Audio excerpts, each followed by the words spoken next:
মাত্র ৩৫,০০০ টাকায় লঞ্চিন CR3।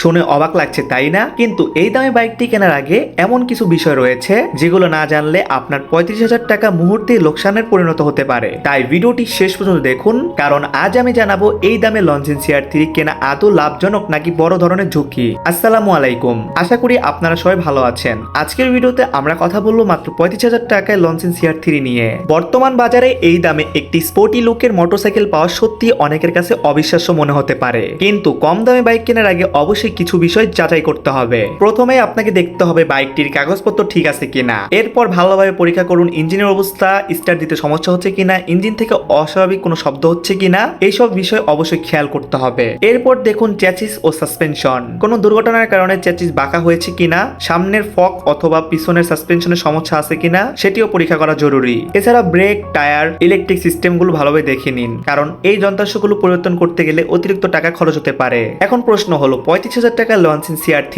কেনা কি লাভজনক? যদি বাইকটির ইঞ্জিন ভালো থাকে, কাগজপত্র ঠিক থাকে, বড় কোনো যান্ত্রিক সমস্যা না থাকে, তাহলে এই দামে বাইকটি কিনলে অবশ্যই জিতবেন। সবশেষে বলবো, ব্যবহৃত মোটরসাইকেল কেনার আগে অবশ্যই ধৈর্য ধরে যাচাই বাছাই করা সবচেয়ে গুরুত্বপূর্ণ বিষয়। এতে আপনার কষ্টের টাকা যেমন সুরক্ষিত থাকবে, তেমনি ভবিষ্যতে অপ্রয়োজনীয় খরচ থেকে বাঁচতে পারবেন। আপনারা যারা আমার মাধ্যমে বাইক সেল করতে যাচ্ছেন বা আমার মাধ্যমে বাইক কিনতে যাচ্ছেন, অবশ্যই আমাকে মেসেজ দিবেন। ইনশাল্লাহ আমি ট্রাই করব আমি আমার ফলোয়ার বা সাবস্ক্রাইবারদের ভালো একটা বাইক সাজেস্ট করতে।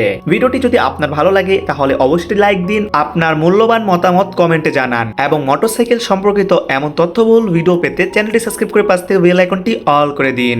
ধন্যবাদ, আল্লাহ হাফেজ।